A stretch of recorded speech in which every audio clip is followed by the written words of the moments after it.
I'm not sure if it eventually the glass, the weight of the bobbleheads kind of bends the glass Okay. up the slide.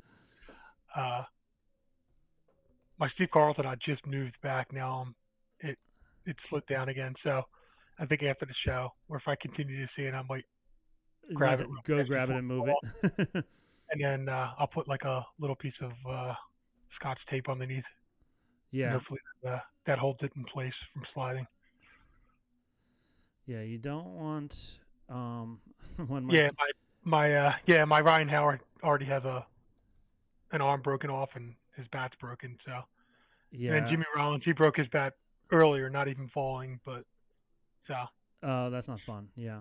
yeah, My kids, when they were little, broke. I had a Penn State one that a friend got me because he told me they had a Joe Paterno one at a game one time, and he was like, "Oh, I'll get it for you." And then he he went to the game and they had already like sold out or whatever. So he was like, "Oh no!" So he got me a different one, and then my kids were playing ball in the basement. I have them all lined up all around the roof of my basement. yeah. Um, and they were playing ball and knocked it over, and I was Oh like, no. "Oh, all right, what the heck? No, I don't. I don't want to close the Did you go chat. to Penn State? No, Temple. Oh, you went to Temple too. Okay, Yeah. we probably even talked about that before. Okay, sign it. Your team sucks pod at gmail.com. Okay, there we go.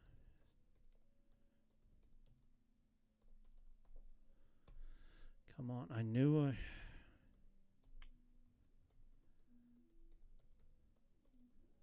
That's where you went, right, Temple? Yep.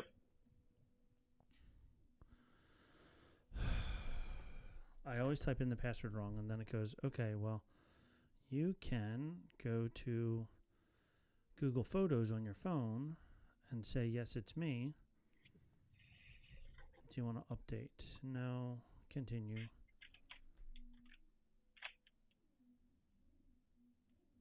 Remove? No. Just continue. Continue to YouTube. I think we're live. Have to do it on the phone, maybe. Only because I'm sure Jay's going to be tuning in. Yes, Jay said he's tuning in. He's patiently waiting for us. I'm trying to get to the chat, but it's messing me up, so I have to do it on here. All right, but it doesn't say it's going live. Let me see. It says streaming over here.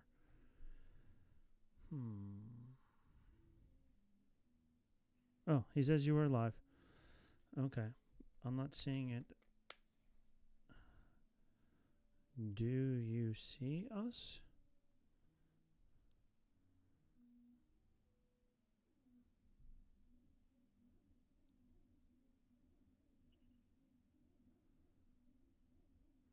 Because I see us on the OBS software. But on my phone, it's just a black screen.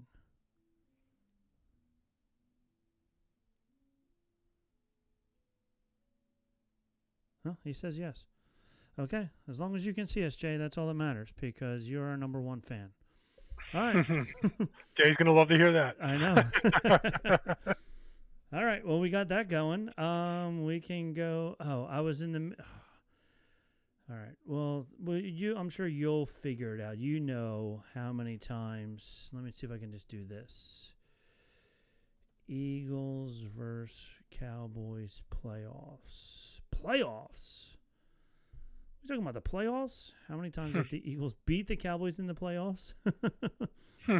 The Cowboys lead the overall. That's overall series. 4 times in the playoffs. Okay. Okay. We'll figure that out as we go. Okay. He said. I think he said, "I keep losing." He wrote something, but then it disappeared. I think today's going to be one of those annoying show days. Oh boy. My Wi-Fi's full here. Maybe my power.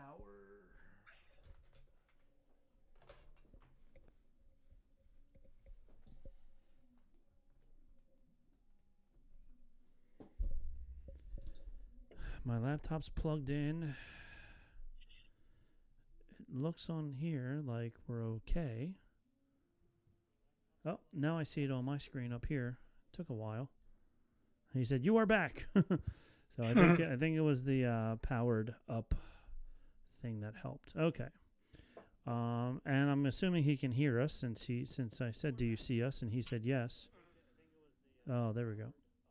Okay, I'm hearing it on here now. Okay, close that. Beautiful. All right. You're frozen actually on your picture's frozen, but I seem fine. I can hear you fine. Okay. Yep, my picture is frozen up there. Oh, my camera turned off over there.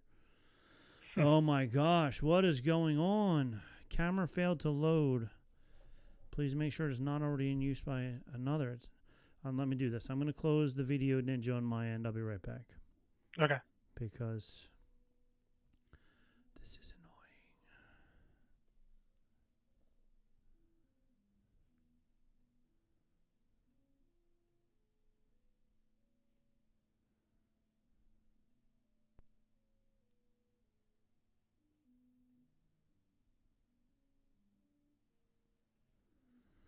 annoying. Okay.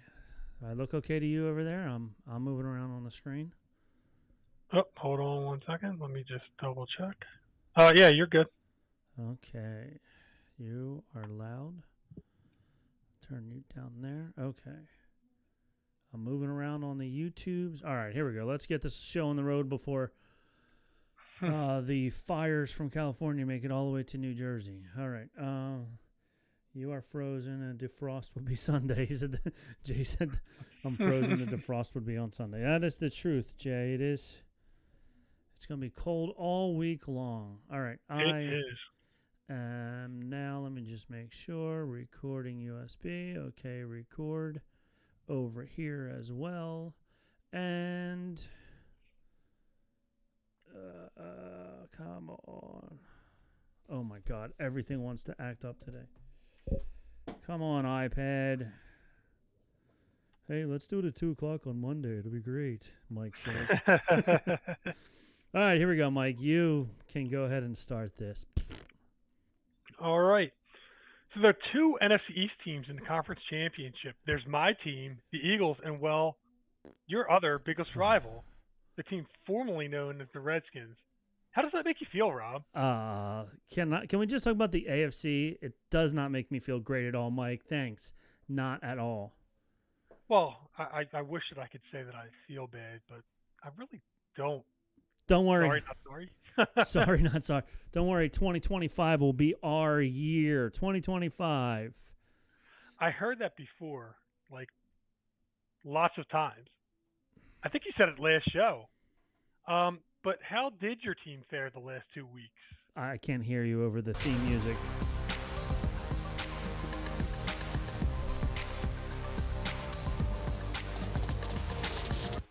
Welcome to Your Team Sucks, the podcast where football rivalries are at their finest and tempers are always flaring.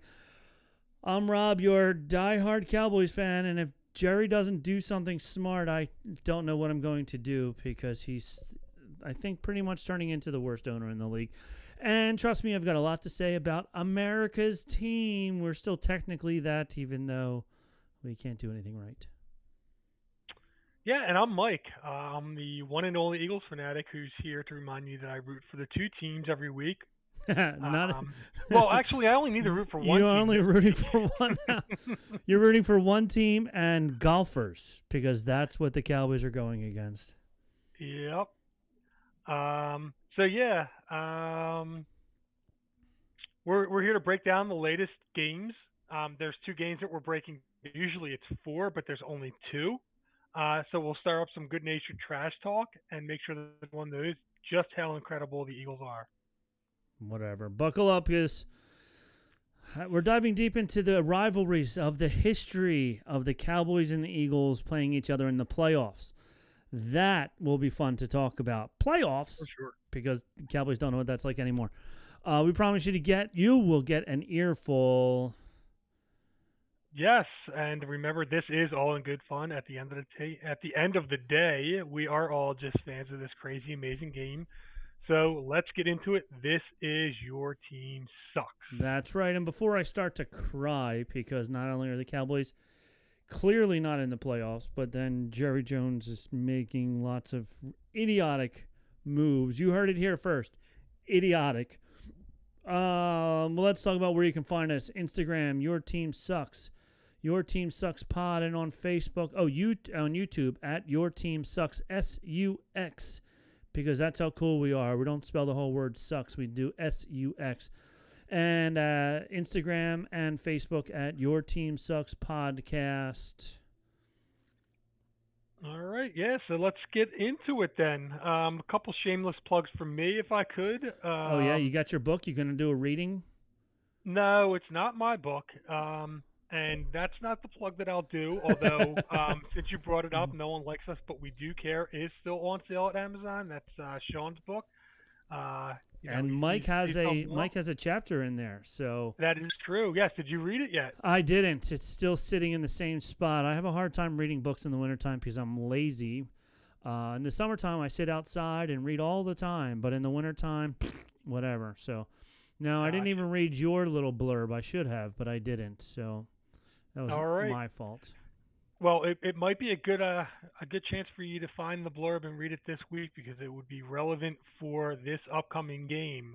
But other than that, there's also I just wanted to give a shout out to we're going to certainly talk about this on our show Friday, my other podcast that I do, Corner Pub Sports. But King Promotions is a boxing promotions company, and they were nice enough to welcome us to one of their events that they had called the Ring Wars. 7 boxing matches that we got to sit ringside at, second row from the ring, and watch some phenomenal, great boxing matches that were really cool. Pretty much a bucket list item. I did go to one boxing match before, sat pretty high up. This one sitting right there, we could actually see the sweat. We could see the punches, and hear the whistling that you hear on the on when you're watching it. We could hear it clear as day, and watching like the spit come out as punches are actually connecting and whatnot. It was amazing. Oh, gross! That's gross. But it was a fantastic time. Well, and also, don't forget, you have to talk about the most important thing. Both you and Sean both made sure you got a picture of the ring girl as well. So we certainly did. That was important for us. We got both ring girls in each of our shots. That was fun. A funny little story about the ring girls is after the show, we're leaving. And we're catching the elevator to get back home, and sure enough, we go as we're catching the elevator, we see the two girls that are sitting on the bench, and I turn to Sean. I'm like, "Oh, I think that's the ring girls." Sean goes, "Oh yeah." So he goes, "Hey, great job, ladies," or something like that. And Ryan, one of our other guests on the show, he's not very subtle. So he goes, "Yo, is that the ring girls?" We're like, they clearly wanted to wait for the next elevator. They were like, "Yeah, we're just gonna wait right here. You guys can go ahead." Yeah, I can see them being deathly afraid of what would happen in if they got into the elevator with you guys. We're just gonna stay here. Yeah, that's funny. So that was that. And then the other shameless plug for us is our Corner Pub Sports Show has a special guest coming on Friday. Rob, I'm not sure if you heard about this. No, go ahead. It is Ricky Waters. Oh, I did see the post. We're going to have Ricky Waters on our show. We cannot be more excited about Ricky Waters, somebody who, quite possibly should maybe be in the Hall of Fame. Yeah. So we're going to talk to him a little bit about that, and just we'll get into whatever questions, keep them on as long as we possibly can, because there's a ton of questions we could ask. But like that's a great guest for us to have. So I'm super excited. Yeah, he was a pretty good running back for you guys. I'm not gonna lie. Yeah, I'm gonna say yeah, better for than sure. pretty good. I'm just being a Cowboys hater here and saying pretty good. But yeah, he's a very good running back for you guys. So that's awesome. Yeah. Um, Yeah, did he ruin any of your guys' seasons when he played for the 49ers? probably. Everybody apparently ruins the Cowboys season since 1995. So, Well, that was uh, in the 95 type era. So, yeah. Let's um, see. He 49ers, Eagles, Seahawks. He played for 1988 national championships. Oh, can we talk real fast about? I don't know if it's gonna happen. Penn State, Notre Dame? Yeah, the Or Penn the State Ohio Notre Dame. State game? The national championship game. Are there any players? Because this is the thing that's been happening recently, and I understand their Oh, fear. you're wondering if any player is going to be sitting. Yeah, is there any players that are sitting? Because that's just a really crappy thing, if you ask me. Yeah, I Because didn't hear about that. And the funny thing is with this playoff setup, the way that it's been, like if they played in the semifinal, why wouldn't they play in the championship game? right. Um, So I think that maybe that's the one good thing that happened with the playoffs is they're either sitting out all 4 games or 3 or 4 games or whatever it ends up being, um, or they're playing all four. Like they're yeah, not going to play one and then not play the rest. And yeah.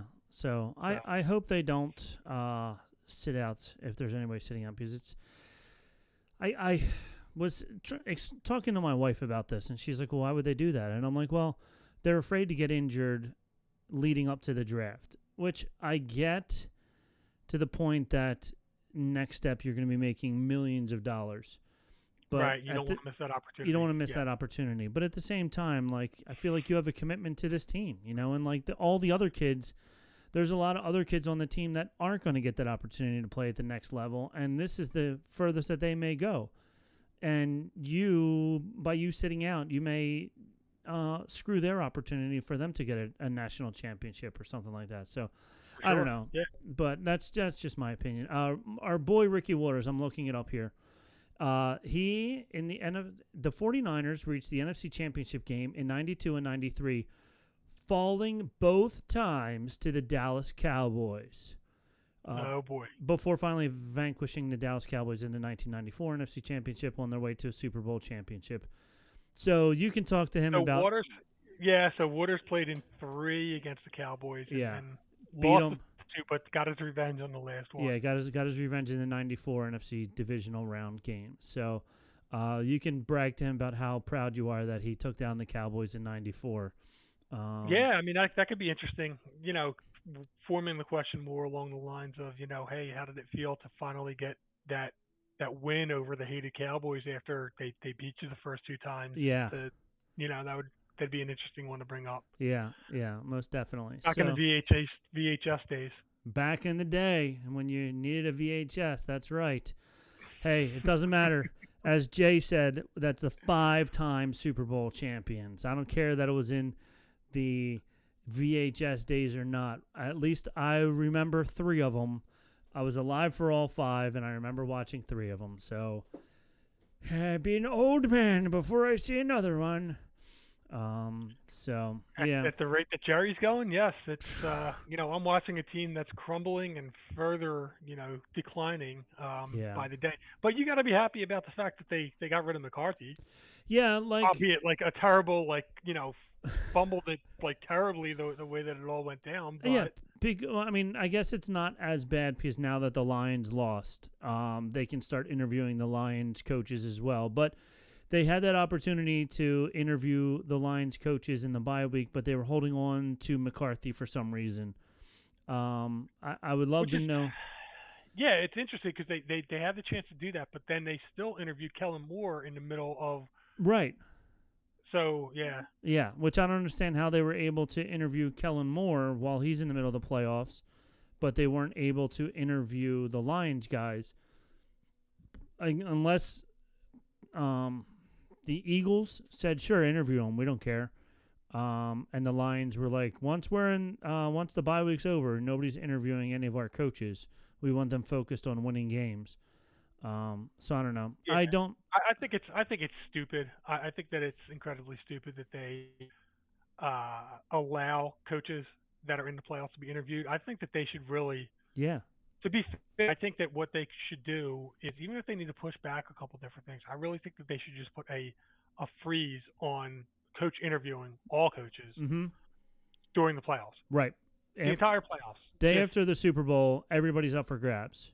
yep. But until then, nobody can interview anybody. So Yes. yeah, I agree. And it doesn't put that rush on there during the playoffs of the teams trying to, sneak in this guy, get this interview in, so hopefully he'll sign with us before this happens or before he gets an opportunity to look at another team or something like that. If it all starts, if everybody's on the same playing field the day after the Super Bowl, then the coaches, managers will just have 21 phones ready to go because they're going to be getting a lot of phone calls. So Yep. I don't Agreed. know. Do we want to start with the Cowboys coaching carousel that's going on before we get into your Yeah, I two mean, we stupid can start games? with the boring stuff and Yeah. the. So, as we talked about, the Cowboys didn't fire, just said, we're not going to extend your contract to McCarthy, which, look, the guy had 3 good seasons and then 1 horrible season. And did we go any further in the playoffs than the previous coach? No. So,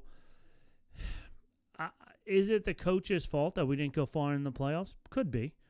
I think the past 2 years when we were in the playoffs, when we got to the game that we lost, we looked like deer in headlights.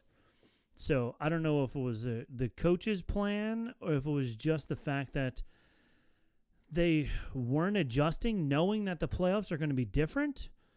But McCarthy had like 7 good years with the Packers. He won a Super Bowl with the Packers. So he seems like a coach that knows what to do.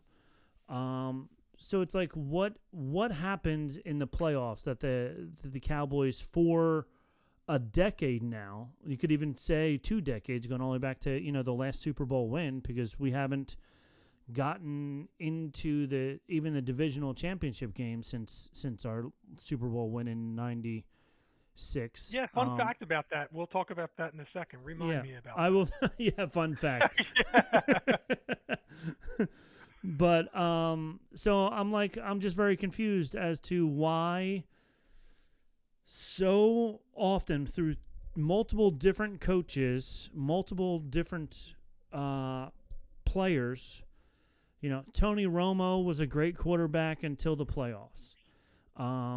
Dak Prescott, great quarterback until the playoffs. Like, how can it just be the players, but then we have multiple different coaches? So I'm very confused as to what's going on. The only thing that's been consistent is one guy, the GM, Jerry Jones, is the only thing that's been consistent during the whole thing. Now, he also isn't out there throwing the ball and catching it, but I don't know. So I'm very confused as to why the Cowboys can't win that big game. Is it just the players that they're getting? Are they just getting players that just crumble under pressure?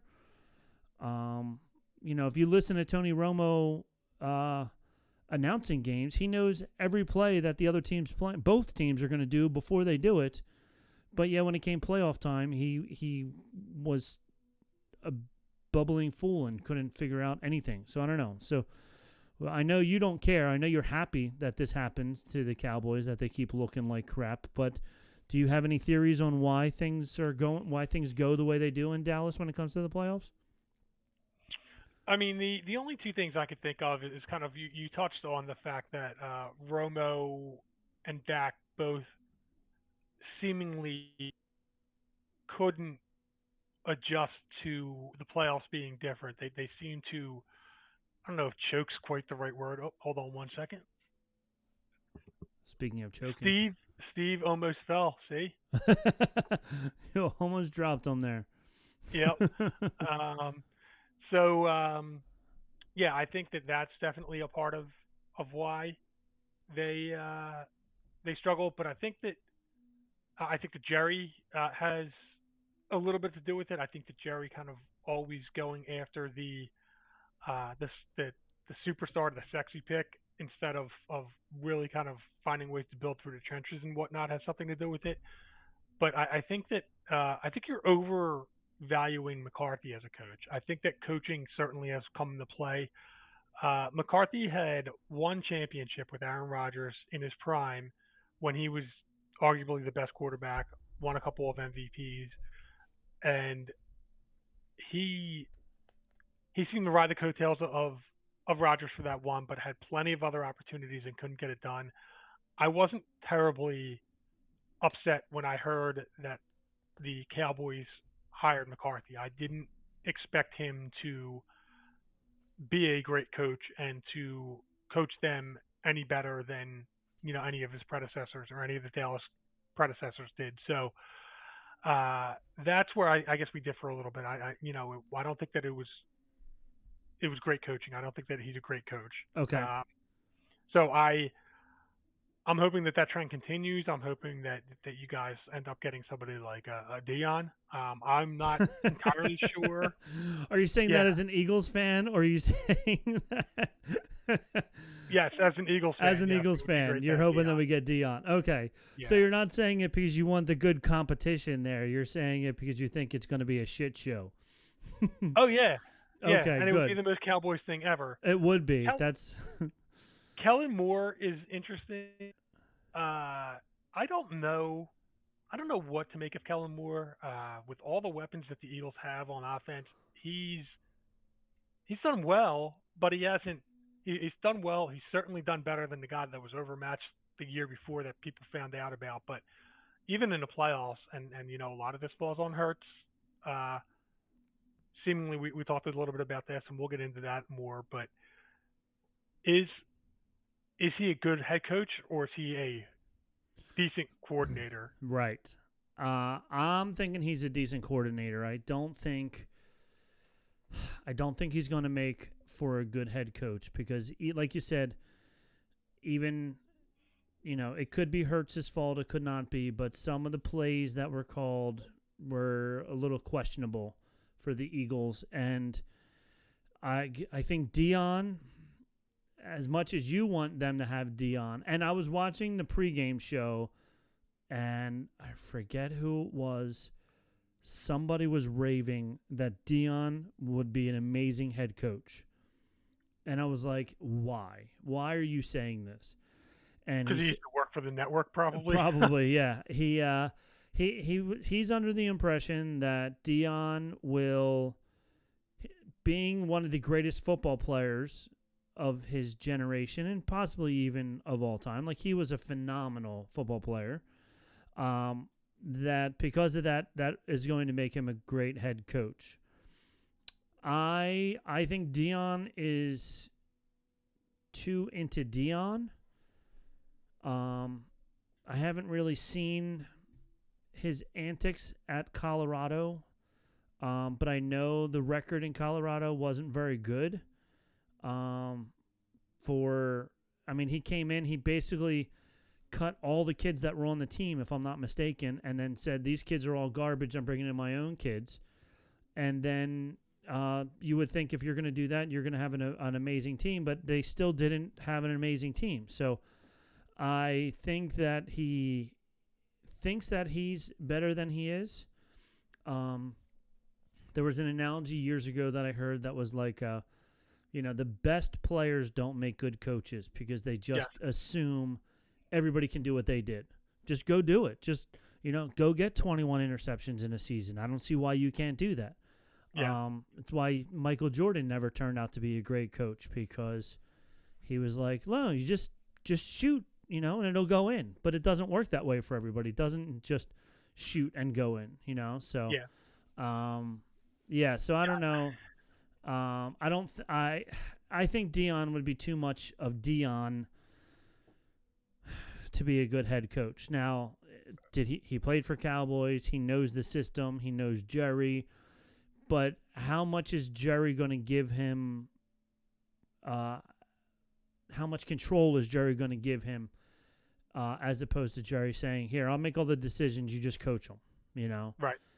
and Jerry likes those puppets, but as we can see, the puppets don't work. And, you know, even like Bill Parcells was like, I can't coach here because you won't let me do what I want to do. Yeah, I mean, you guys had the Jimmy Johnson was doing a fantastic job. Didn't he get fired after winning a Super Bowl? Yeah, because Jerry Jones told him that this team's so good, even I could coach this team. And Jimmy Johnson was like, this team is so good because I built this team. And Yes. Jerry was like, yeah, no, I can do it. So he's like, fine, F you, I quit. Like I think he quit. He didn't get fired, but he quit because Jerry was like, oh, I could do this. Yeah, but you gave me the reign. You let me get all these people. The Herschel Walker deal was huge also, I'm not going to lie. But that was what Jimmy Johnson was able to get, was able to work that and all that stuff. And he was the last one that was, and he even was like, no, I'm not going to be a puppet. I want this, and you're not going to give it to me? Fine, whatever. So Yeah, I mean, let's face it. Without Jimmy Johnson, you guys probably would be sitting on two Super Bowls. Yeah. Or, oh yeah. You know, like Jimmy Johnson was probably the only thing that happened that Jerry Jones did right, and he screwed it up. But and he screwed it up. Yeah. Jerry Jones lucked out with that, at least from a football perspective. I mean, from a businessman perspective, like Jerry Jones has built an empire, and I can't argue with that. Right. Yeah. I mean, Jerry Jones has, I forget how many hundreds. I think he bought it for $200 million, and it's worth like probably $2 billion, well over a billion now, whatever it is. So, from a business standpoint, he did a great job. But that was also built off of Jerry Jones. Or Jimmy Johnson. Sorry, that was built off of Jimmy Johnson because Jimmy Johnson was the one that got them. Even though he wasn't the coach of the 96 Super Bowl, it was still his team. Yeah. So he's the one that got them those 3 Super Bowls.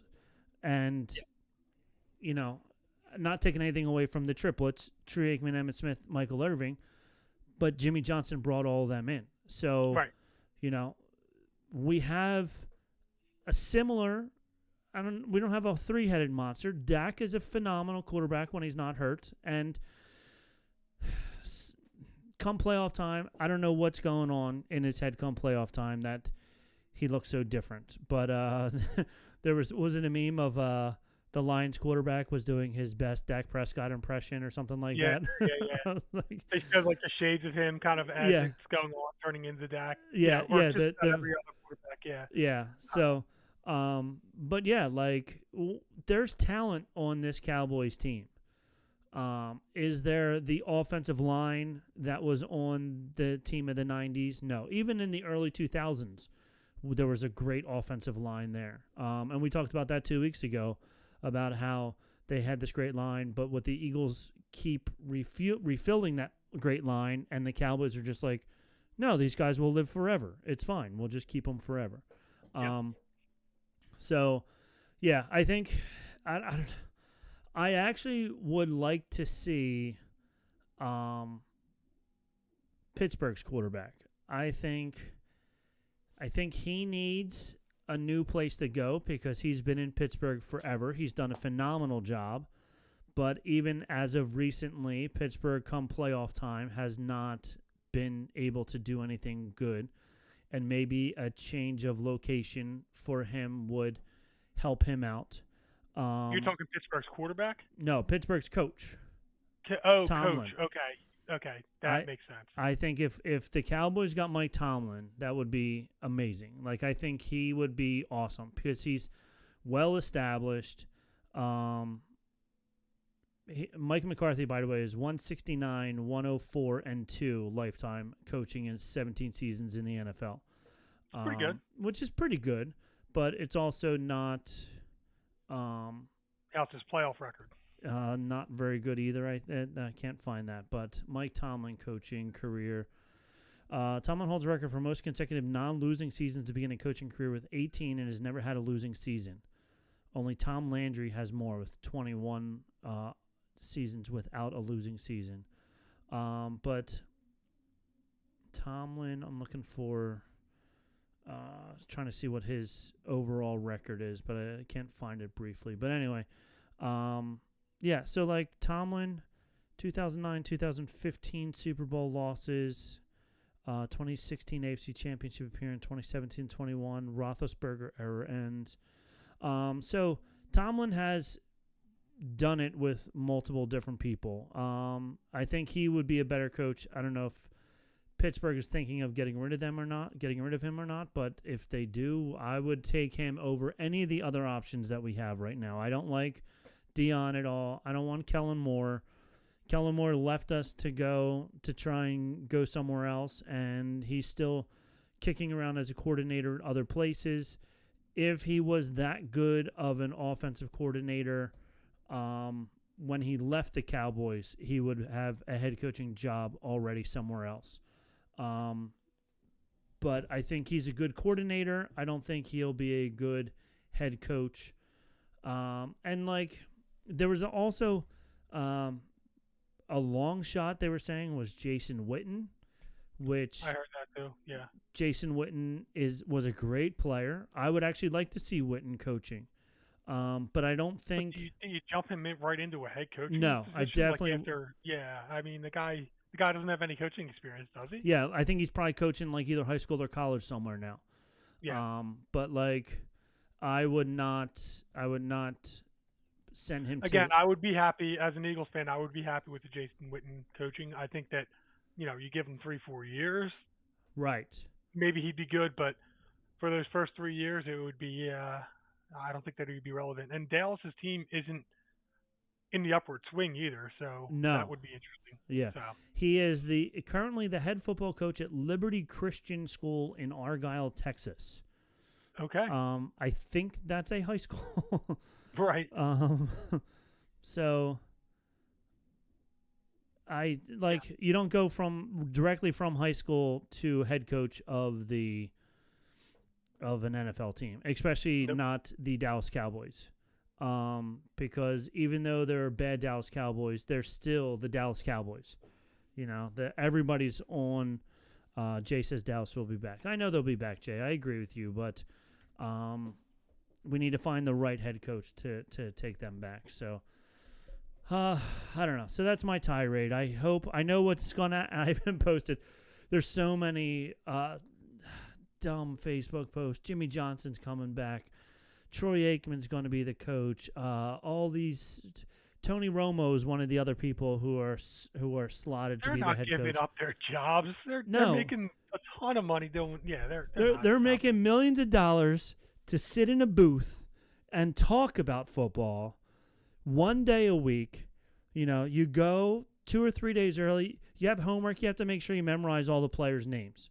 You go down. You talk to the players during the week. You say, "Hey, what's happening? How you feel?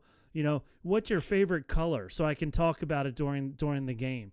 Right. Yeah. I mean, I know Romo gets scrutinized a lot for he becoming annoying and stuff like that, but it's nothing compared to what a coach gets scrutinized over. Oh. Nobody's interviewing them, asking them, "Well, why did you say this thing?" Or yeah. "Why did you do that?" Like, people talk about it and then move on. Where it's no, I don't understand why you would want that. Now, unless it's in your blood and it's just kind of what you want to do, but right. But anyway, yeah, let's move on to Let's move on to talking about coaches making horrible decisions. My goodness. Oh wait, you guys won. Never mind. Going to the Eagles. So the Eagles did what the Cowboys could not do, and that's as a 2 seed, take care of the wild card Green Bay Packers. That's what we're saying. Yeah, they sure did. So last week, the Eagles won 22-10 over the Green Bay Packers. I'm pretty sure a year ago at this time, the Cowboys lost like 920-3 to the Green Bay Packers. So that was a good win. We actually went out to Miller's Ale House on the Boulevard and watched the game. It was a pretty cool atmosphere. Lots of people there, high-fiving, people you didn't know, but you just got to high five and hug strangers to watch a pretty convincing win. I Wasn't perfect, but it was a good win. The Eagles defense, giving up 10 points in the playoffs, continued to dominate. Great to see. They did lose N'Kobe Dean, um, one of their two star linebackers or stud linebackers this year. They did lose him for the year, unfortunately. So that definitely stung. But yeah, just trying to think about it. Dallas Goddard had a fantastic catch. yeah. Stiff armed the guy Oh my all the way goodness. into the end zone. That was impressive. I will say he was like, "You will sit down, boy." He was like, "Rah!" It was awesome. Yeah. I was like, "Holy cow!" For like Yep. 5 yards, and it was really funny. You could tell Dallas Goddard's arms were a little bit longer, and he's a little bit taller than the guy that was because the guy was like, his arms were just swinging. He couldn't reach him. It was really funny. Yeah.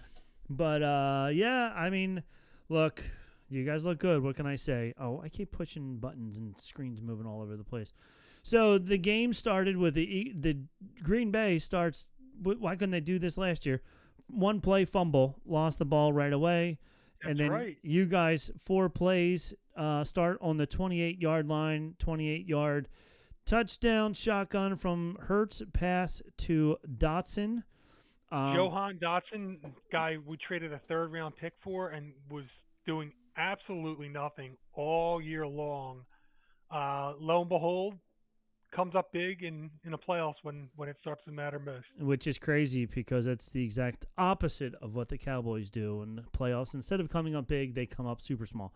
I will say, going back to your hanging out for the playoffs, playoff sports is the best time. When your team is doing well in the playoffs, it is so much fun. I remember I had season tickets in the 2009 Philly season, and by the end of each of the playoff games that I was at, including the World Series, you were friends with everybody in the section. You were high-fiving everybody, didn't matter who they were. Yeah! Yeah. And with football being so much more energetic than baseball. Like baseball, you get a home run, people go nuts. But for the most part, you're, down. But it's like every 30 seconds is another big play in football. And it's so much fun. And, you have somebody like some guy, Saquon, that nobody's has ever heard of before. I'm calling it here first. He's going to be a pretty good running back. You heard it now. This guy, Yeah. Saquon, that nobody knows about, will be a pretty good running back. He's breaking 60-yard runs for touchdowns. You're high-fiving people before he even gets into the end zone. You're like, there it goes, boom, boom, boom. Yeah, on both of those runs, we'll get into the next game and talk about Yeah. that. But you are right. He was at the 30-yard line, and there wasn't a single person in sight line. And we didn't even watch the rest of the play. We already celebrated the touchdown. He was celebrating. Yeah, he was already celebrating the touchdown. Yeah, it was crazy. So back to the Green Bay game. But, yeah, I wish, and I know you don't care because that's the whole point of this podcast, but being a Cowboys fan in Philly, there's no Cowboys sports bars. You can go to Dallas and there's an Eagles sports bar. There's no Dallas Cowboys sports bars in Philadelphia. I think if there That's was, amazing because they do have a couple of sports bars of other teams. Like I know Kansas City has a decent sports bar Okay. somewhere in this area. I think that they talked about the fact that there was maybe somewhere that Green Bay fans could go for. I don't know, okay, but I know that there are a couple of bars around for different teams. But I don't think I've ever heard of a Cowboys. I think sports if bar. someone tried to open a Cowboys sports bar, it would be Molotov cocktailed in the opening week. Whether there were people inside or not, I feel like people would want to burn it down, burn it to the ground, because Eagles fans are just that way. They don't like Cowboys fans encroaching in on their turf. So, but yeah, I was also just right around in my early 20s when they won the 3 Super Bowls. So it wasn't even like, I had places to go or whatever. So I was even watching the Super Bowls at home by myself or, whatever, with like a small party or whatever, but they weren't Cowboys fans that were at the party. So they were like, whatever, who cares? So I never got that feeling of, yes, big touchdown and celebrating with a bunch of people. Like, which is goes back to the question that we always ask all the Cowboys fans that have never stepped foot in Dallas, like, why would you want to do that? Why do that to yourself? Why wouldn't you want to be able to go to a sports bar and high five strangers and stuff like you do for the Phillies? Yeah. I don't know, but that's just it. That's just the way we do. We do things to hurt ourselves. So, so then going back to the Green Bay game, you and I field goal. Yeah, I was for the first quarter. You got a touchdown first, and then punt, and then a field goal at the end of the first quarter. I will say one thing real fast. I'm sorry, going back to when the Eagles did win the Super Bowl. My neighbor had a party, and they're all Eagles fans. And if I said this already, I'll stop. But there's one other guy in the neighborhood. He's a Giants fan, and my neighbor was like, "Look, you can come over. But if you say anything negative about the Eagles, I'm kicking you out. If you say anything about the Cowboys, you're out." And I'm like, no, I'll be fine. I won't cheer against you. I just won't cheer with you. It'll be okay. So it was fun watching all of them celebrate and be happy for their first and only Super Bowl victory. I so far ever. We'll see. I don't know. I think the two AFC teams are both really, really good. I think next week's AFC matchup is going to be a really, really good one. And Agreed. Whoever comes out on top of that, I think is going to have a lot of good momentum going into the Super Bowl. But then again, the Eagles-Commanders game should be another good one as well. So I think if the Commanders play the way they did this week, I think they can give the Eagles a good run for their money. If they gotta worry about some things, we'll talk a little bit about that, but we're getting a little bit ahead. We're getting way ahead of ourselves. Okay, so the end of the first quarter, Eagles are up 10-0 already. Boom. Yeah. Second quarter, no scoring. Whole lot of nothing. Up nothing. 10-0, feeling pretty good about being up 10-0 at the at the half. And then the second quarter interception, punt, missed field goal from Green Bay, punt, interception, punt, Green Bay, one play, -1 yard, end of the half. So nothing happened in the second quarter. Boring.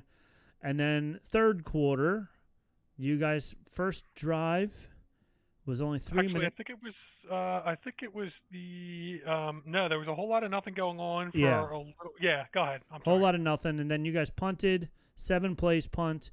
Green Bay had a 14-play drive that was 5 minutes and 47 seconds for a field goal to make it 10-3. Now suddenly, could Green Bay be coming back? And then 2.5 minutes later, 7 plays, Jalen Hurts to Dallas Goddard for a 24-yard touchdown. So then you're back up by 7 more. So now at the end of the third quarter, guys. It's not 7 more because it was our 6. idiot kicker, yes, who, we loved to death for years, is just really, really struggling. Missed the extra point. Yep, he sure did. And that was the thing that I thought was going, and I still think is the only thing that is not going well for you guys is your kicker. He has no range whatsoever.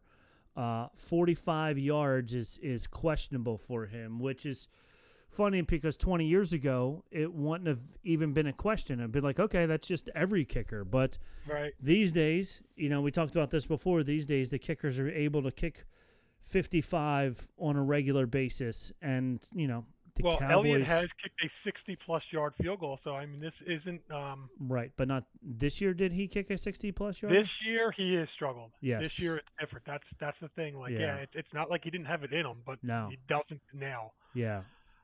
And even the extra points, I get it. They moved them back. They're 21 yards now or whatever. So it's a little bit further than the extra points of old, but still. 33, I think, is where it's back to. 33. Okay.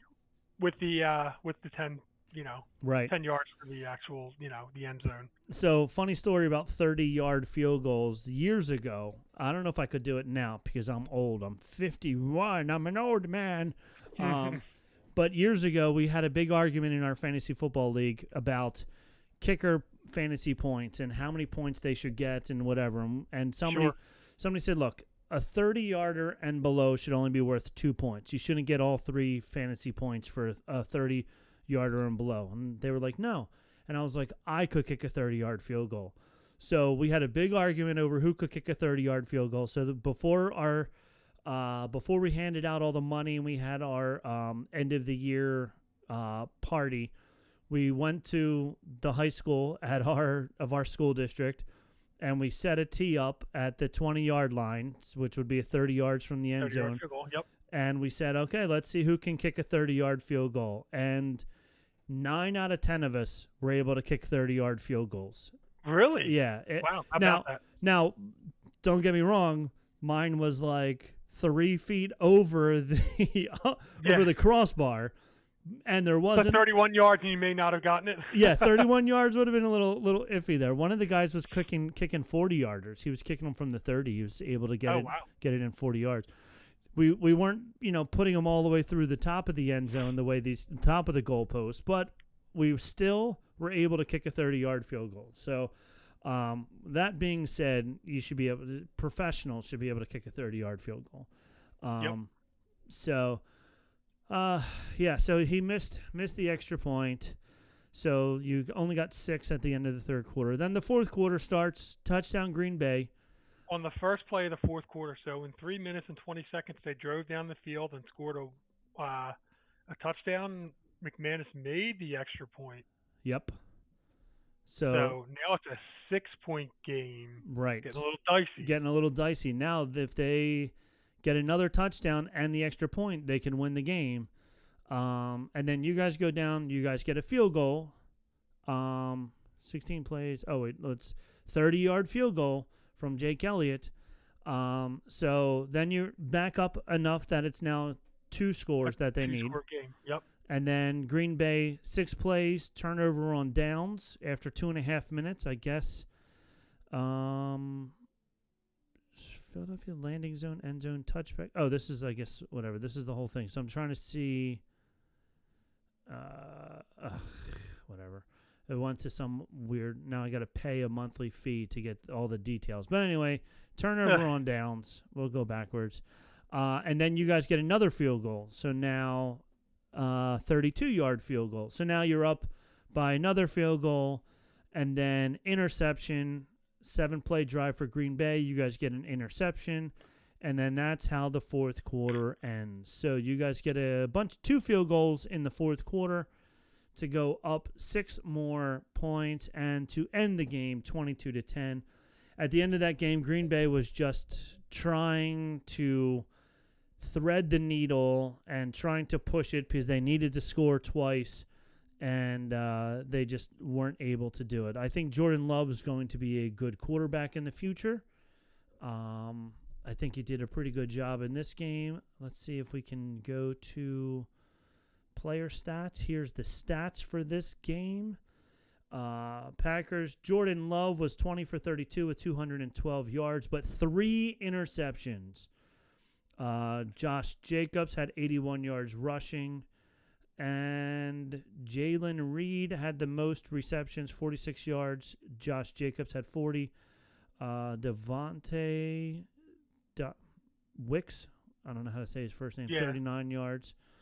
And then for you guys, the Eagles, Eagles, Jalen Hurts, 131 yards, 13 for 21, but 2 touchdowns. So he didn't need a lot of passing yards because you got some guy, Saquon, which I think will turn out to be a decent running back, 119 yards in a playoff game, which is nice. Jalen Hurts had 36 more yards rushing.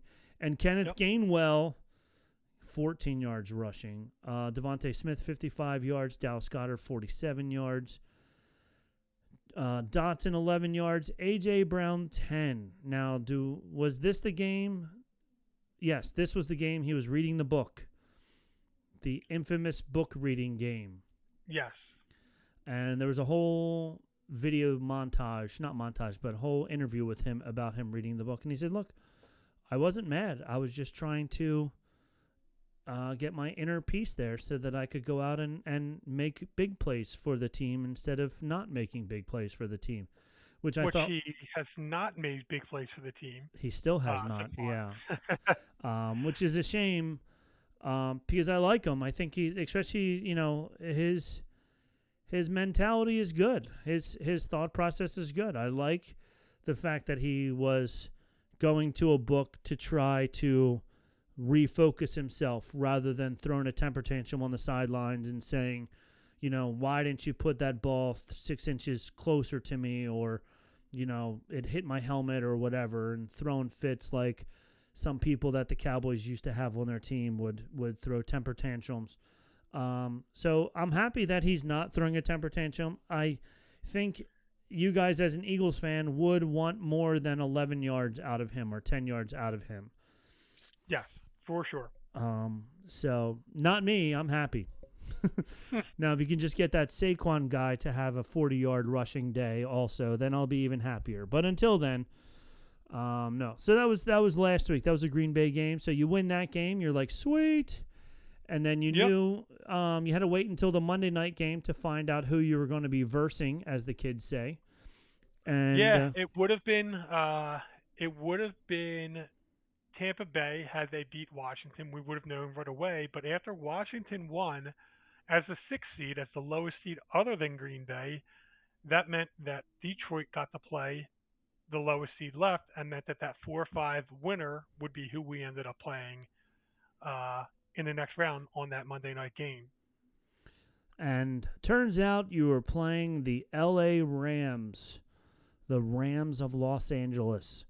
And that happened yesterday.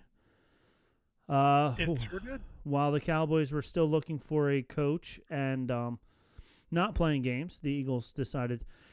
This was a weird story, and I know the playoffs do it, but I hate, and with the Monday off going into Martin Luther King Day is probably another reason why they were pushing the start times back a little bit.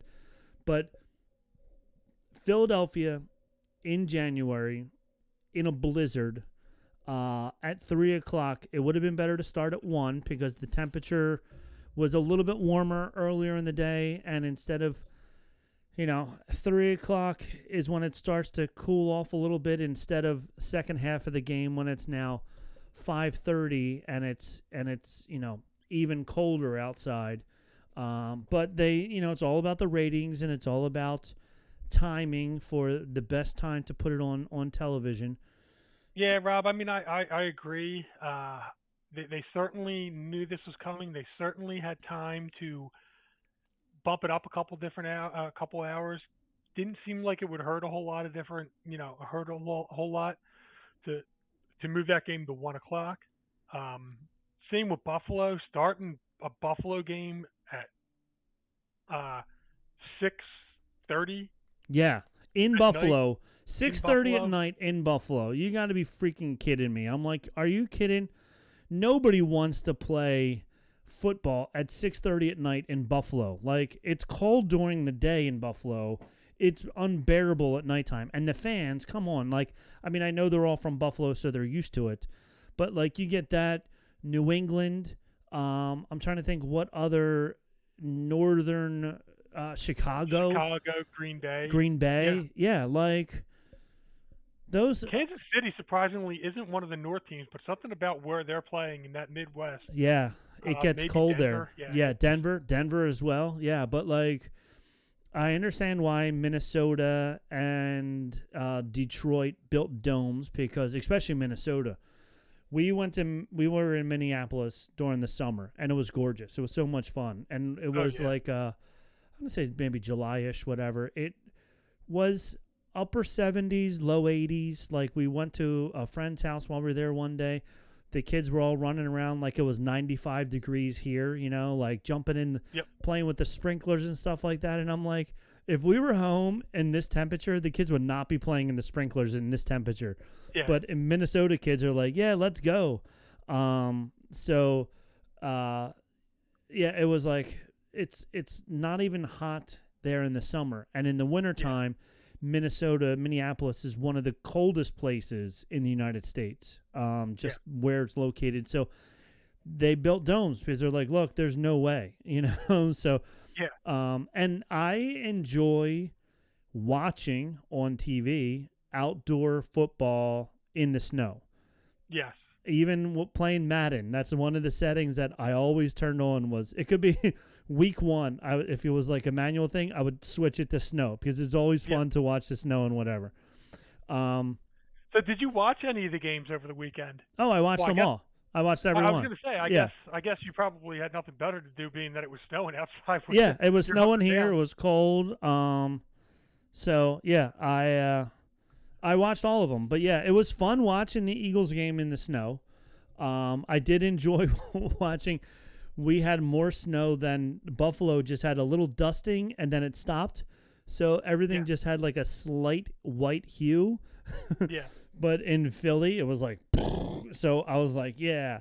It still wasn't a ton. I mean, what did Philly get? Maybe 2.5 inches? Yeah, it wasn't, but it was enough to make it difficult, right? Oh, for sure. Yeah, I mean, that changed the dynamic of the game. I don't know. I imagine that helped the Eagles. Yeah. Certainly with the turnovers, they won that turnover battle.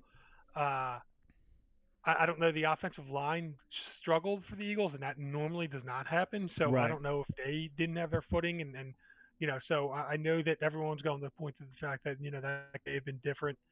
The Eagles got all the breaks because of it, and maybe they did, but they that's why they got the seed that they got, because they wanted to be able to kind of have advantages like that. But at the same time, this is the first game that Hurts played in the snow, and it looked like it. Yeah. Yeah, it totally did. He totally looked lost. Early on, when it first started snowing, one of the runs that Saquon just got held up at the line of scrimmage, they were talking about, the announcers were saying, when you're running in the snow, you can't lean into it as much because your momentum will just you'll just fall over. So, but he did a hell of a job once he figured out how to run in the snow. He didn't do a bad job of it at all, because he had a lot of rushing yards yesterday. Yeah, I mean, it's interesting. I mean, we'll talk about it, but he had 205 rushing yards, but he had 140 of them in 2 plays. In 2 plays, yeah. Yeah, he had so 260 yards on being fed a ton of carries the rest of the game. Yeah, I mean, if you look at his stats, I'm sure that he had maybe he had 20, 10 or 15. But 26 carries total. And like you said, 2 of them were 100 yards. Over. So what's quick math? 24 divided by, or 60 divided by 24. What's that? 2.5, a little less than 2.5. Yards a carry. Yeah. So, and then take out, are you taking out the I just lost it. Are you taking out the 2 big ones? Is that what you're trying to say? 2 big ones. Yeah. Taking out the yeah. ones, So 2.3 a carry or something like that. Yeah, and you could see it. He was running into the line of scrimmage a lot yesterday. Yes. But it was when the gates opened and everything lined up perfectly, there was a hole that I could have ran through. I wouldn't have been able to run 65 yards because they would have caught me after that. But when everything lined up perfectly for him, once he got through that hole, the line of scrimmage, he was gone. So, and I cannot, for the life of me, understand how after that first break through the line, there wasn't anybody there. Right. How it was that easy. How there wasn't any safeties anywhere close to having any opportunity to slow him down, to do anything. It was just he was gone. Yeah. It was crazy. I don't know if all the wide receivers went to the right side when he went to the left, because there was nobody around him for 20 yards. There was just a circle of, no, we're not going to go anywhere inside this 20-yard circle. The whole time that he ran down there. And So yeah, so it was impressive on those two big runs for sure. Yeah. Um, So yeah, let's break let's down the break game. I down the know we're game. we're going way over, but we'll Yeah. break down So the first quarter was 7-13. So Eagles scored touchdown on the 8 plays, 3 minutes. They scored the touchdown first drive of the game. first Made us drive of the feel game. pretty good about things. Jalen Hurts with a 44-yard touchdown run. Yep. Another big back-breaking run that the Rams gave up. And then Jake Elliott promptly misses Yes, he the extra does. point. He sure does. Because And if you recall, he missed an extra point the game before that because we talked about that. yeah, so he missed 2 extra points in this game. So he's missed 3 extra points in the 2 playoff games, and Not a just- field goal. Right? Did he miss a field goal today? I don't think he missed a field goal. I think he was good from the field goals Okay. perspective. Yeah, it looks like he's got. Yeah. Let me see. Players. I'm looking for the kicker. Jake Elliott went for 3 for 3 for field goals and 1 for 3 on extra points this game. Okay. All right. So at least he was getting the 3-pointers rather than just the one. But by him missing those 2 extra points, it definitely puts you guys in a sticky situation. So, yep. So you scored a touchdown, and then right after it, Matthew Stafford, short right pass back to down the field. Higbee. Yep, right down the 4 yards touchdown. And then they take the lead because they got the extra point. Correct. So they were up 7-6. So you're like, uh-oh. Then 2 punts back and forth, and then Eagles touchdown.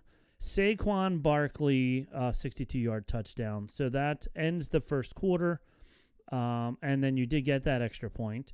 Then the second quarter starts. The Rams get a field goal to keep it close, and then a bunch of punts from the Eagles, punts from the Rams. Eagles have the ball, 14 plays, and time runs out in the first half. Yeah, and that couple things happened on that 14 plays. I'm not sure if that was so. That was I think that was the drive where they were in field goal range. They looked great. They were driving down. Oh, yep. And then Hurts takes a bad sack. Yep. All of a sudden, now we have to try a Hail Mary. Yeah. We don't even trust.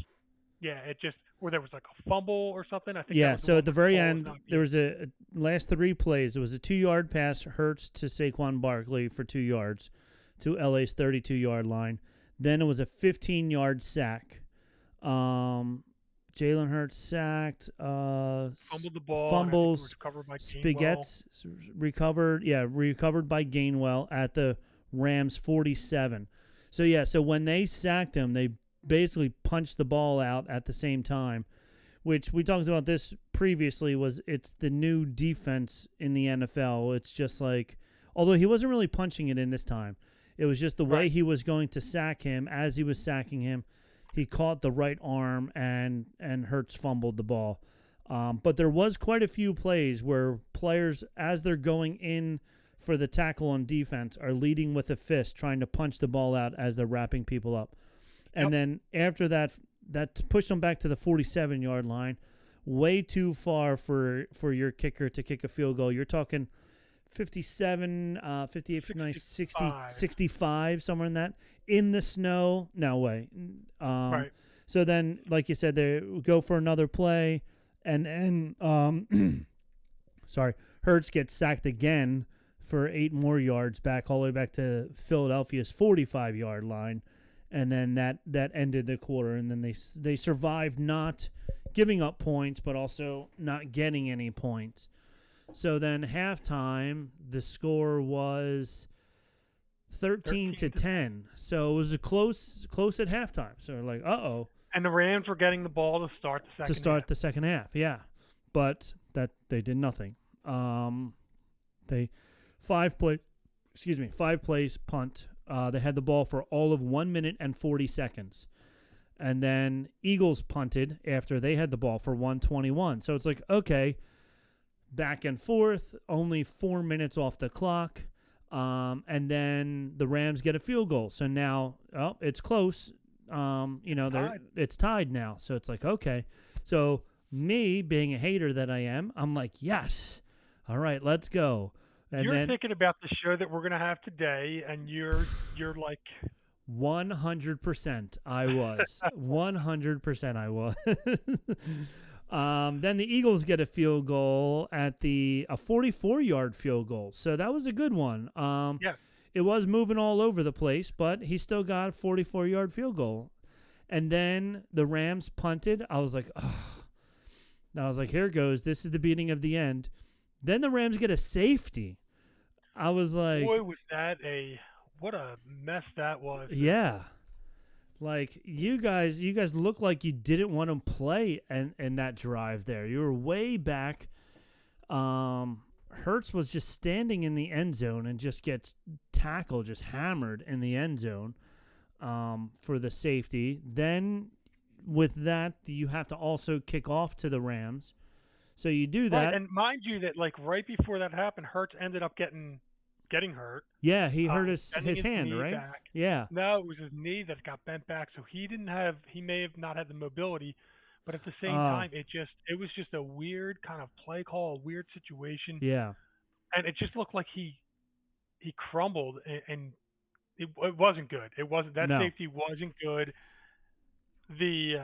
As an Eagles fan, we're at my dad's house watching the game. There's a bunch of us over, and we're starting to get extremely nervous. Yeah, and the announcers were talking about how now he has lack of mobility. Also with the snow not adds to the lack of mobility, but is also helping hinder his mobility, to say the least, because you can't make as quick moves as you could on a nice perfect field. Yep. So they were like, oh, I think he can only go. They were talking about him only being able to go left or right or whatever it was. So they're like, this is a perfect opportunity for the Rams to take advantage of this. But instead, they fumble. 3 plays, they fumble the ball. Then the Eagles turn around. Eagles defense stepped up with turnover. Yeah. Yes.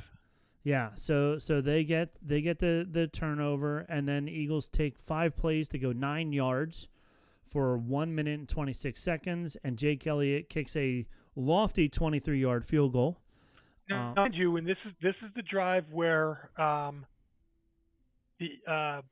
Barkley looks like he gets in, but then they review the play and they rule him down. Right. On third, was it second or third down that they ruled him down? Maybe that was the first down or something. And then he gets stuffed. I forget how. I think it was second down. Yeah, and then he got stuffed in the backfield. And so then now you're like, all right, 3rd and 2. We still got a chance. We're right there. This might be where we could do the tush push. They run the tush push. They get in. We're all excited. We're celebrating. We got another 8-point lead, assuming that Elliott can kick a damn extra point. Right. But wait. There's a flag on the play. There's a false start. Yeah, and he did twitch. He did. I do.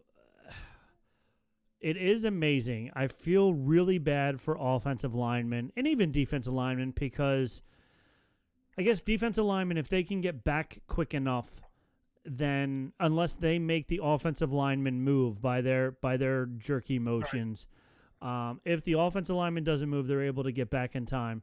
But if the offensive lineman then stands up, oh, he made me move, then it's a defense. But he did not move a lot. He did move. Yes. But it wasn't a lot. It was the right call. It was the right call. I'm not going to blame the refs for that. Yeah. Just a real missed opportunity there. Yeah. Yeah, because they had the touchdown, but then no, they don't. So then they had to go for the field goal instead. So now it's only a 3-point lead or whatever it was, right? 4 points, yeah. So I'm like, all right. Then Rams get the ball, 5 plays, they only go 7 yards, they have to punt again. I'm like, oh my God, you guys got to do this. You got to play the game. Oh no, not that one. Here we go. This field goal. Yeah, so they fumbled. I'm sorry, they fumbled. 7 plays, fumble again after having the ball for 2 yards or 2 minutes. So mind you, so this is a second turnover on the consecutive drives where the Eagles are they're bailing the Eagles out. The Eagles are this is not a game where I feel like super excited. Yay, they win. This is kind of a game where at this point, I'm like that we are hanging on for dear life, and the Rams are kind of allowing us and giving us the opportunity to, not taking advantage of the opportunities Right. that are given to them. Yeah, because 2 fumbles in a row, and you guys got another field goal out of it. I'm like, ugh. Then the Rams get the ball back, 5 plays, a minute and a half, and then they have to punt again. I'm like, They pin them deep. They pin the Eagles deep. It's still a 7-point game. right. So it's still close. I'm like, okay, and it's the fourth quarter, but it's not bad. There's still plenty of time left. And then this is when I texted. I found out one of my other friends is a Cowboys fan.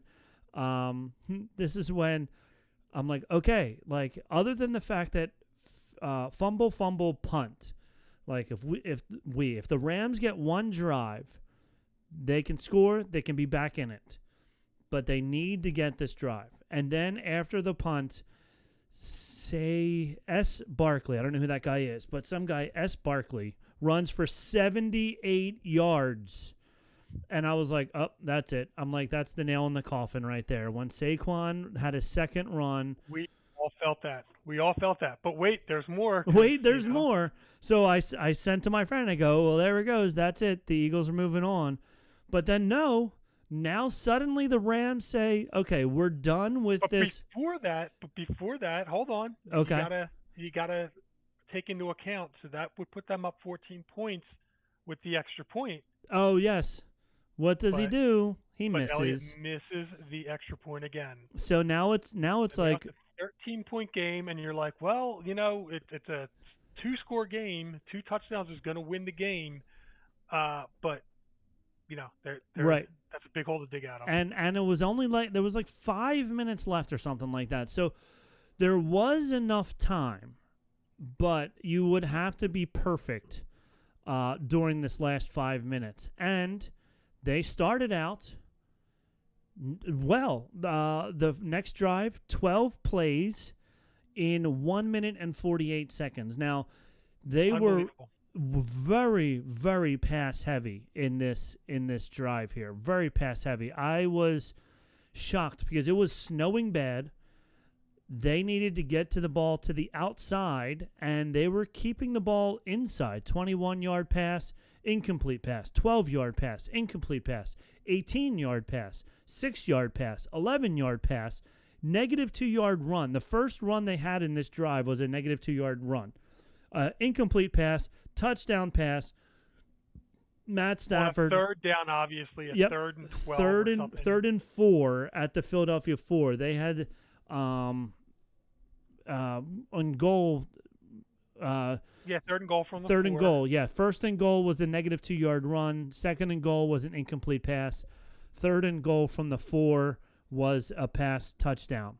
So I was like, okay. And then they did what the Eagles couldn't do, got the extra point. So now they were only down by 6. So I'm like, oh, I can't believe it. The Eagles then turn around, 5 plays, negative 3 yards with a bunch of timeouts. The Rams used up all their timeouts. 25 seconds of clock went by. That was it. And the Eagles had to punt. So then I know you are now freaking out, right? Yeah. Oh, yeah. Our hearts are racing. We are on the edge of our seats. You're watching the game unravel. Your only saving grace is the fact that the Eagles are their defense has stepped up all year, but you're looking at it and you're like, wow, this is scary. Yeah. So then Rams get the ball back. Another 11-play drive in 1 minute and 57 seconds. So this also goes back to the nickel defense or dime defense. What is it? The prevent defense. Prevent defense that prevents you from winning. Yeah. Yeah, prevent defense that prevents you from winning because we got a 5-yard pass, 8-yard pass, incomplete pass, and actually incomplete passes are better than a 2-yard completion because at least it stops the clock. You don't have to worry about rushing. 5-yard pass, 8-yard pass, 2 incomplete passes in a row. 3rd down and 10, 11-yard pass for the first down. First down and 10. 37-yard pass. No huddle shotgun Stafford to Nakuta. Is that how you say his last name? Nakua. Nakua, yeah. 37-yard pass to Nakua. 3-yard pass. Backbreaker. Yeah. And that one went out of bounds, too. That 37-yard pass, if I'm not mistaken. Yeah. They catch it and he gets out of bounds. He gets out of bounds, so stops the clock. 3-yard pass to Philly's 21-yard line. So now they're within striking distance. They're 1 yard outside of the red zone. I'm like, oh, my God, this will be awesome. If they score, get the extra point, the Eagles are going to lose. This is amazing. And then they get and the demoralizing, the up 13 with less than 5 minutes left. Yep. How demoralizing is this going to be? Yeah. So then 5-yard penalty, and I was like, oh, here we go. False start on Dotson. And then a 10-yard pass. So I'm like, okay, 2nd and 12 at Philadelphia's 23. And then a negative 9-yard sack. Yes. So it was. I think it was second. Was it second and 2? Wasn't it? It was 3rd and 2 when they got the sack. 3rd and 2 when they got the sack. Okay. Yeah. Right. 3rd and 2. 2nd and 12, they got the 10-yard pass, and now it's 3rd and 2 when they get the sack. Right. They don't have any timeouts left. So Jalen Carter is the one that gets this huge sack that made up a big sigh of relief. It's not over because they still got 4th down, and but the clock's running and everything. Yeah, 30. That was 1 minute and 14 seconds left, and then the last play started at 31 seconds left, and So at that point, once they got pushed back those 9 yards, you knew there wasn't a lot of time. Now it's 4th and 11 from the 22, and with 31 seconds left. You have to get the first down, at least. Spike the ball. And spike the ball. There's time. You could get the first down, spike the ball, and still have 3 plays in the end zone. Right. With 22 seconds or whatever would be left, or 18 seconds. You'd probably get 2, maybe 3 plays. Yeah. But anyway. Yeah. So then. But it's 4th and 11, so you got to convert this. You got to convert it. You got to get those 11 yards. You got to go. You got to get it, and unfortunately, they don't. Fortunately for you guys, Jalen Carter again pressured. Yeah. And forced the incomplete pass on that. Yeah. So incomplete pass, turnover on downs, deep right to Nakua, and that was it. It was like he was, like you said, he was being rushed so much that it wasn't a good throw. It was a bad pass. The Eagles defense stepped up right there when they needed it, and then the Eagles take over one play and they just kneel down to win the game. So yeah, it turned into a much closer game than even with 5 minutes left in the game. I thought after Saquon had that big run, I was like, oh, we were ready to celebrate. Yeah. They were greasing up the flagpoles or greasing up the light poles out there because Saquon has that 78-yard run, and it's like, okay. And I was like, oh, well, there we go. I'm going to have to talk to Mike tomorrow about how great the Eagles are again. And then the Rams put in a nice, good fight there at the end. But honestly, if it wasn't for the fumble, punt to start the 4th quarter for the Rams, it would have been a whole different story. But then again, that's sports for you. So, yeah. I mean, both teams are in the elements. I get it, but that game might have been more of a Rams losing than the Eagles winning, or that wasn't a dominant win. But you know what? I'll tell you, in the playoffs, every year there's a game that there's a woulda, shoulda, coulda, or if this would have happened, we would have won, or if this would have happened, we would have lost. The Super Bowl year, the Eagles almost lost to Atlanta. Julio Jones gets pushed out of bounds as he catches the ball in the end zone. Legal play to be pushed out of bounds. Right. So I'm not saying that it was a missed call or anything, but easily could have turned the tides on that. Eagles Super Bowl loss to Kansas City. I'll go to my grave saying that was a weak phantom call on James Bradbury on a holding on an uncatchable pass that got called that let them run the clock down and gave the Eagles no chance to mount a comeback. Yeah, and it stinks. It's a shame when there's holding penalties away from the play. Right. Like if the two wide receivers are both running, deep passes, and I throw it to the guy on the right while the ball's in the air, the guy on the left, defense on the left, does a holding to the guy on the left. There's no chance that anything is going to happen over there on the left-hand side whatsoever. Flag comes out. It's an incomplete pass, but because of the penalty, they march all the way down the field or whatever the case is. Like, I wish there was something to prevent that from being the case. Causing, especially in it had nothing to do with the play. And in your case, it was even like you said, it was a phantom hold. Like, I love when the announcers try to find the penalties. And they're like, oh, maybe that was it? I guess, I don't know. No, I mean, this wasn't a phantom hold. I mean, it was a legit hold, but it really didn't impact the game, and it really just gave Kansas City the opportunity to win. Yeah. So. Yeah. All right, Rob. Well, I think my daughter is calling. We could stay on, though. So why don't I know that you have your research ready, so why don't you start, maybe if you could, talking a little bit about some of the Cowboys games, and I'll be right back in 30 seconds and catch up. Okay. Well, if that works for you.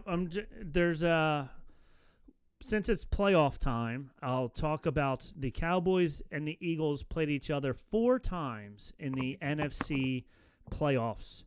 The first time that they played each other was in 1981 in the NFC Championship game. Dallas at Eagles. That was 81. That's when the Eagles won 20-7. That's what they went on to play the Raiders in the Super Bowl. Whatever. We'll just leave it at that because Mike's not here, so he can't stand up for his Eagles. Yay, whatever.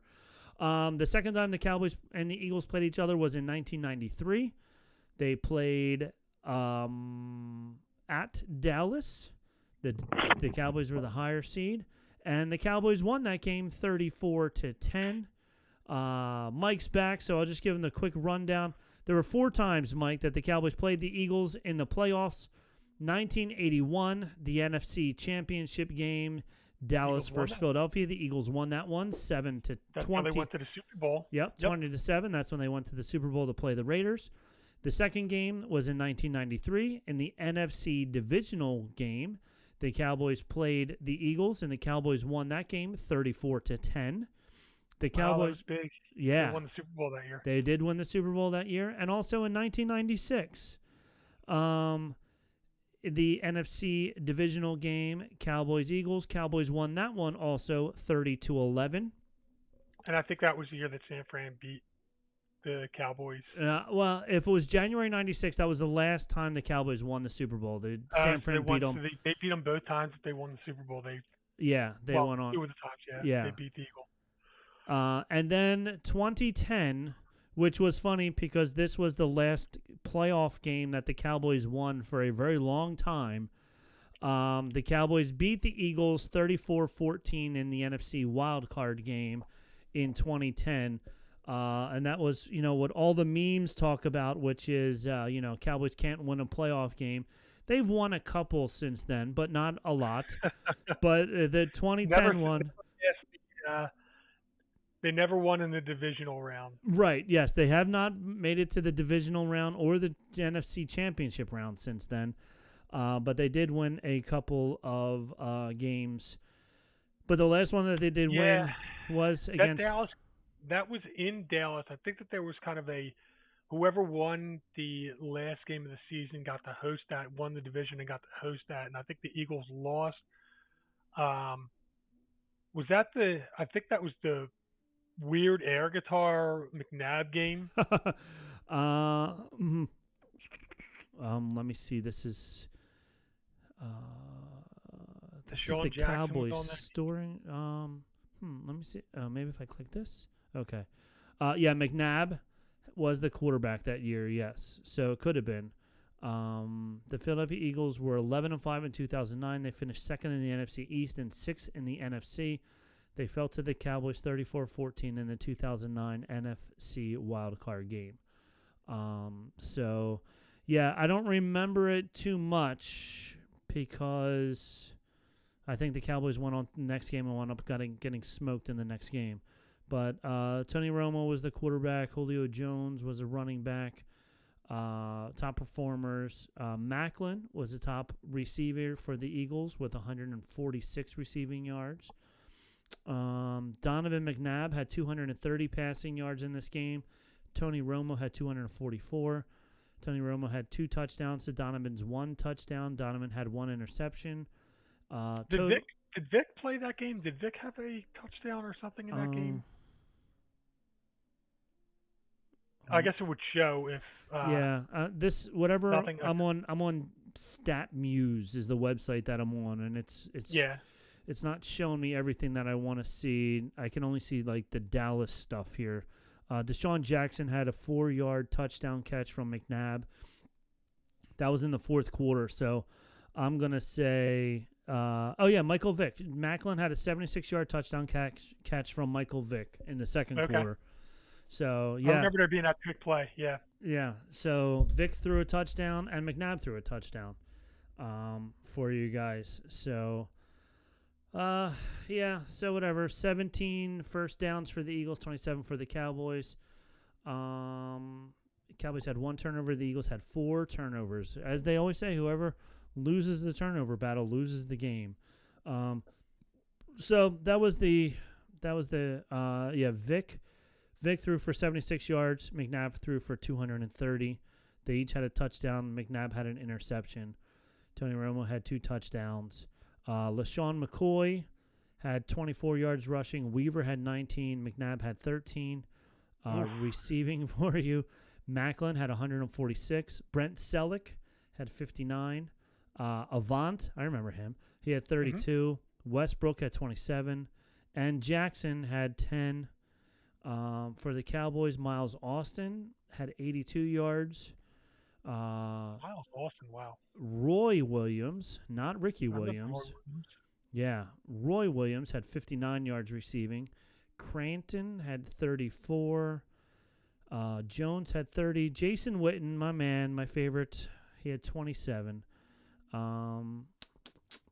So that was the last playoff game that the Cowboys and the Eagles played against each other in 2010.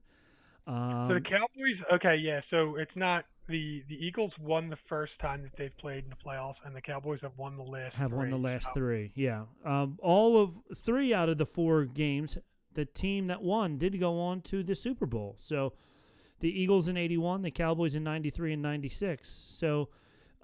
If they match up, the good percentage is that whoever wins that matchup in the playoffs goes on to the Super Bowl. So the Eagles should have really wanted the Cowboys to make the playoffs so they could have beaten them this year and then gone on to the Super Bowl.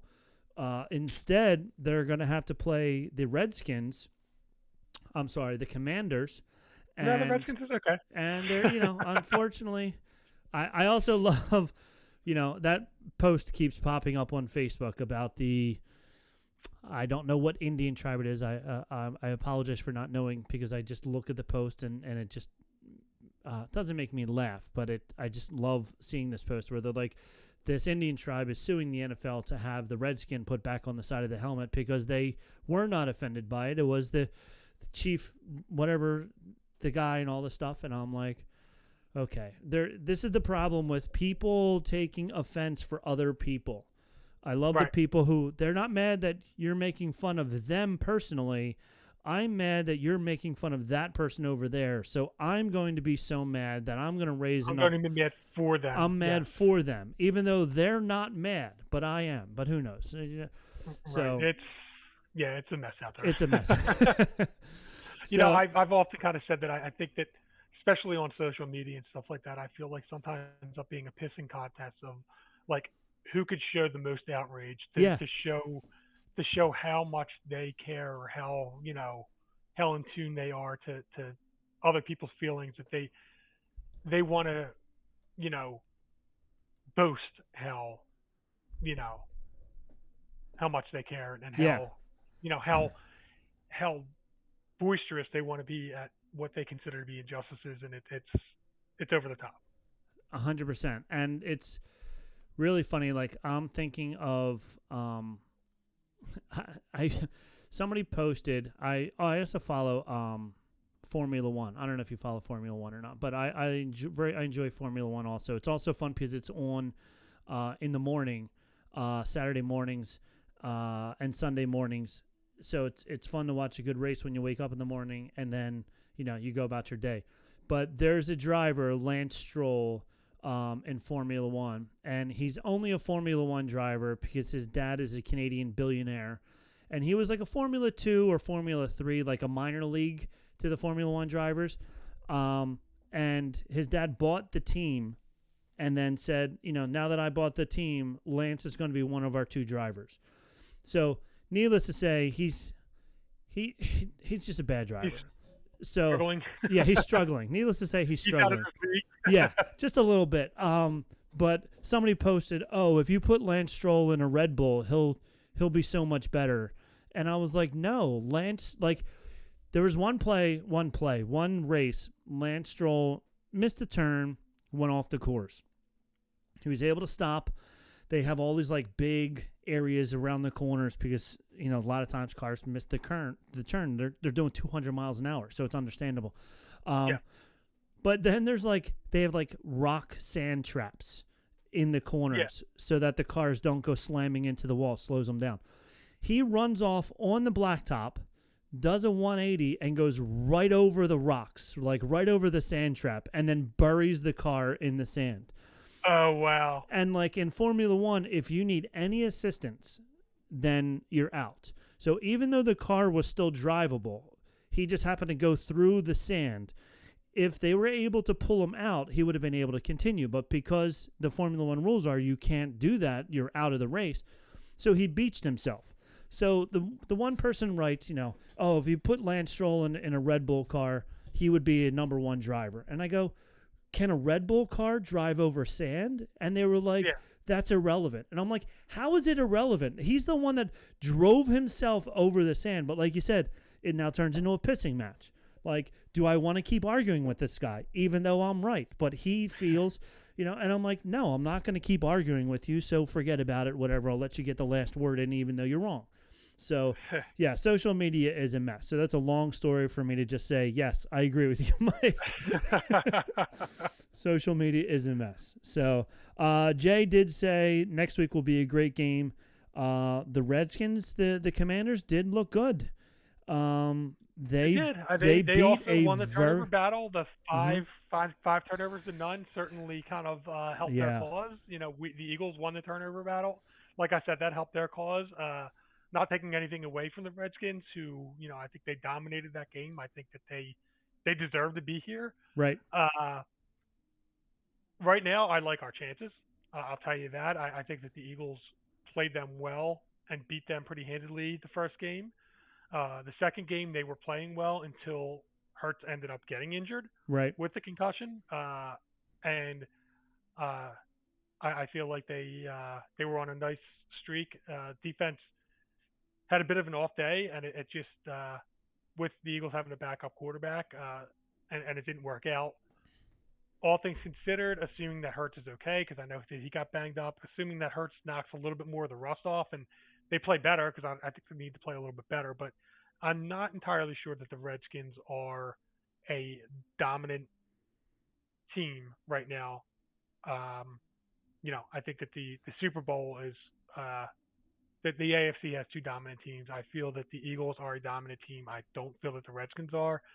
I like our chances, but there's no guarantees. Right. So I'm not sure what your thoughts are on the game. I think Daniels is a phenomenal rookie quarterback, but every game the pressure gets bigger, and it will be interesting. Like you said, Washington won the turnover battle last week. Philadelphia won the turnover battle last week. Whoever wins this turnover battle will be the one that wins the game. And that's an easy prediction because Sure. you can go through the history of the NFL and find probably just a handful of teams where they have more fumbles and interceptions and still manage to win the game. Right. But will Washington be able to put themselves in a position to not cause those turnovers? Like to not fumble, to not throw interceptions, to not fumble on exchanges between the quarterback and the running back. Like last in the Eagles game, because it was cold, I don't remember. I think Green Bay did it. Like it just slipped out of the running back's hands because the ball was hard as a rock or wet or cold or whatever it was. Right. So who's going to win that? And now Washington and the Eagles are both play in the same geographical area, Yeah. so both of them should be pretty used to the elements. I don't think that there's a tremendous advantage there. I do feel that it being in Philadelphia for the crowd, right. from the crowd perspective, is certainly an advantage to the Eagles. I know that they're probably more comfortable playing on their own home turf. Yeah. And I also think the Washington, brand new coach this year, whole new coach, like not just coordinator, but head coach, going from worst to first, basically. Like they were really bad last year. Then I know they didn't finish first, but they're still, the last two teams in the NFC now. I hope the pressure doesn't get to them. I want it to be a good game. Obviously, well, who do I hate? This sucks for you. This does suck doesn't for me. But who do I hate more is the question. You're supposed to hate the Redskins more. I'm supposed to hate the Redskins more because it's a Cowboys-Indians thing. But you live in I live in Philadelphia. The Philadelphia area. Yeah. So Jay said Washington is the real deal. Prove that by beating Detroit. Yeah, because they made Detroit look bad. Like they made Detroit look like a team that has never been to the Super Bowl. That's what they made Detroit look like. And Detroit did not look that way all season. And it's a shame. I felt, it's weird because, with exception of the last game against Minnesota, which Minnesota seemed to kind of turn into a bit of a fraud. Yeah. I kind of felt like I've seen the wheels coming off Detroit a little bit at the end of the year. Yeah, I agree. The pressure of all the wins I felt was getting to them. The pressure I think that they got banged up. The injuries. They talked about it. How many 17, 18 people on IR throughout the season or something like that? Yeah. It's amazing that they were able to do as well as they did with as many people injured as they had injured throughout the season. Jay thinks Washington is a hungry team and they're going to be dangerous. I think they will be too. It'll be interesting how it'll be the Saquon effect. How big of an effect can Saquon have? If they can stop Saquon, I don't think Hurts is going to do much. He's going to do the same amount of damage as he's done the first two games. He's going to do just enough to not look bad. But it's the Saquon effect. Will Saquon be able to get another 100-plus yards rushing? Will he be able to break a 65-yard touchdown? And what will Washington do when that happens? Yeah. When Saquon runs for 30-plus yards, with or without it being a touchdown, how will Washington react? Will they feel that they have to get it all back in one play, or will they do a nice, keep their composure and go down the field and drive? But yeah, I think the Eagles, and this isn't going off a limb here, the Eagles are going to go as far as Saquon's going to take them. Saquon has definitely been the number one player for the Eagles. So how far will he take them? Obviously, you're rooting for the Eagles all in. The Eagles 57, Washington 3 is your prediction, I saw. No, I wouldn't say that. Seems a little off. A little off. But yeah, I don't know. I don't know I want to see a good game. One of the ESPN announcers said, I don't want the weather to be a factor. It's going to be cold. So as long as it's cold, as long as like there's no ice or snow that people can say, "Oh, we lost because of this." Like both teams are going to be playing in the cold and even in the snow. I was shocked to see how much in the fourth quarter the Rams were throwing the ball through the snow that we were getting. Yeah. And as successfully as they were doing it. Again, it was against the prevent defense, but so I don't know. I don't know who to root for.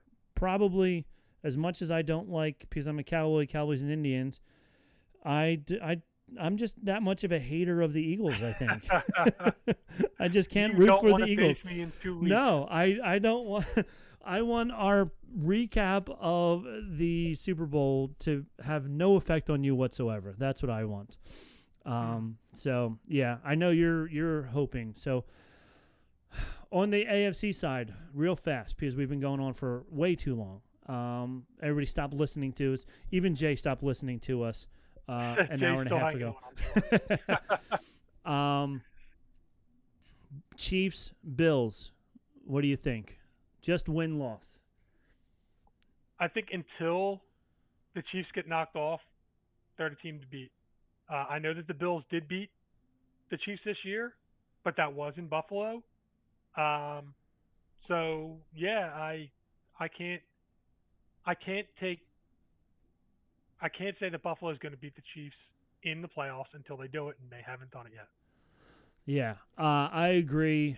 I know people weren't picking the Bills to beat the Ravens, even though they were home, and the Bills-Ravens game was just like the Eagles-Rams game, where it was like, okay, the Bills have it, and then suddenly the Ravens started to come back and made it a lot closer than it was. Mark Andrews dropping that 2-point conversion. Wow. Yeah. So Jay said I did not leave, still here. But yeah, so I think the Bills needed to get over that hurdle. Because both of these teams, the Ravens and the Bills, have been so good in the playoffs until they get to either each other or Kansas City, and then can't get past either of those teams. So the fact that the Bills were able to do it, even though they were the underdog at home, I want to see the Bills knock down the Chiefs. So I'm rooting for the Bills, but I think, like you said, until the Chiefs are proven otherwise, the Chiefs are still the best team. So I don't want to say that the AFC Championship game is going to be better than the Super Bowl, but it's going to be a one heck of a game. Jay says it's the Bills' year, so we'll see what happens. But okay, yeah, I could say it. So I don't know. So that's that. So I think we've talked each other's ear off long enough. Yeah. I think we covered a lot. We did cover a lot. Yes, you had two great games. Cowboys are going to wind up with a head coach, probably not who most of the people want, but whatever. We're going to get a head coach eventually, so we'll see what Jerry Jones decides. You guys have one, hopefully two more games until we meet again after the Super Bowl. We'll see if the Eagles were in there or not. Well, I mean, so do we want to do in 2 weeks? Because that's going to be the week in between the games, so we'll be able to recap the Eagles win. Let's do that. We'll recap the Commanders, because they're now they're not Redskins, so I can root for Commanders, the Commander in Chiefs. I can root for them over the Eagles.